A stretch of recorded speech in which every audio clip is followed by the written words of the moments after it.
anak Ia sejatinya justru mendapat kerap perlindungan dan dipaksa kasih bekerja sayang menjadi dari juru orang parkir tua, hingga namun mengalami tidak kekerasan bagi fisik bocah 11 tahun jika di tidak Bandar mengikuti Lampung. keinginan ibu kandungnya. Halo semuanya. Kenalkan kami dari kelompok 4. Saya Mediza Hanum Safitri. Saya Elena Cinta Bella. Saya Silsila Fanti. Saya Narlina Rewinda Siombing. Saya Raihan Dwi Maulana. Saya Ahmad Dwi Ardiansyah. Jadi kami di sini akan membahas dan menganalisis sebuah kasus HAM yang berjudul tentang kasus anak 11 tahun dipaksa jadi juru parkir oleh sang ibu. Kalau tak membawa uang dia bakalan disilet. Stay tune.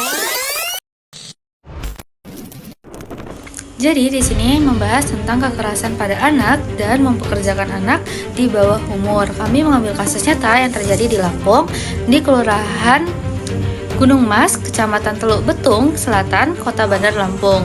Di sini seorang anak yang berumur 11 tahun berinisial R, jika dia tidak membawa uang 200.000 untuk perharinya, dia akan disiksa dan disilet oleh ibunya. Dinas Pemberdayaan Perlindungan Perempuan dan Anak Bandar Lampung dan Komnas Perlindungan Anak Bandar Lampung menjelaskan laporan datang dari salah satu pekerja minimarket di Teluk Betung Selatan pada hari Jumat 18 Februari 2022. Ketua Komnas Perlindungan Anak Bandar Lampung yaitu Ahmad Apriliandi Pasa menyatakan bahwa sang ibu menganiaya anaknya dengan menyayat bagian tubuhnya. Dikutip dari kompas.com, dalam laporan, karyawan minimarket itu mengatakan korban disiksa dengan cara disayat oleh ibu kandungnya. Namun, korban kini telah diselamatkan oleh Dinas PPPA Bandar Lampung. Berdasarkan hasil pendampingan, korban mengaku disiksa oleh ibunya yang berinisial E. Korban mengaku dipaksa menjadi juru parkir dan ia harus membawa uang 200.000. Jika ia tidak membawa uang tersebut, maka ia akan mendapatkan siksaan. Anak ini mendapatkan siksaan, yaitu kekerasan fisik yang terdapat pada tubuhnya. Kekerasan fisik yang didapatkan ada pada tangan, paha, dan badan yang menggunakan silet. R dipaksa kembali ke minimarket setelah dianiaya untuk mencari kekurangan uangnya. Kekerasan itu dilakukan sejak 2020 ketika sekolah daring diputuskan. Korban juga mendapatkan kekerasan fisik dari ibunya sejak masih TK hingga sekarang ia duduk di bangku kelas 5 SD. Kasat Reskrim Polresta Bandar Lampung, Komisaris Polisi Devi Sajana menjelaskan pihaknya masih mendalami laporan tersebut. Dasar hukum yang dilanggar dalam kasus ini. Pertama, ada Undang-Undang Perlindungan Anak UU Nomor 35 Tahun 2014 JO, UU Nomor 23 Tahun 2002. 1. Pasal 76C. Setiap orang dilarang menempatkan, membiarkan, melakukan, menyuruh, atau turut serta melakukan kekerasan terhadap anak.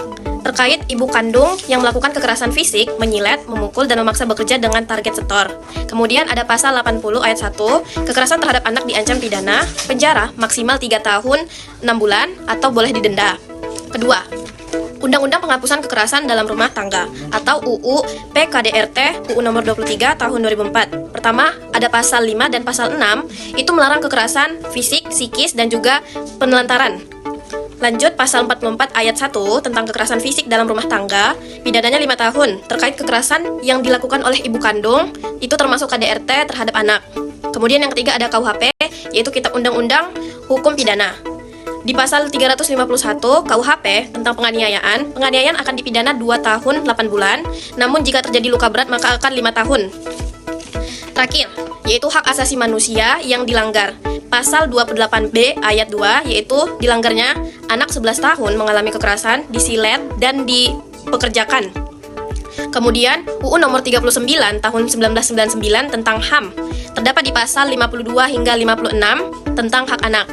Kasus ini, kasus anak 11 tahun yang dipaksa bekerja dan dianiaya, merupakan pelanggaran serius pelaku yang dapat dijerat pidana penjara maksimal 10 tahun, ditambah pada pasal penganiayaan dan juga KDRT. Tanggapan dari kami semua, untuk anak, hak yang harus dia dapatkan oleh anak seharusnya dia masih bisa bersekolah dan bermain bersama teman-temannya yang masih seusianya, namun harus terhalang karena ekonomi dan kurangnya kasih sayang dari orang tua. Namun pesan untuk seluruh orang tua yang ada di luar sana, seharusnya jika belum siap secara fisik, mental, finansial, jangan terburu-buru untuk memiliki anak, karena hal itu akan berdampak pada anak dan berisiko tinggi untuk anak. Sekian dari pembahasan kami, semoga bermanfaat. Terima kasih. Dadah.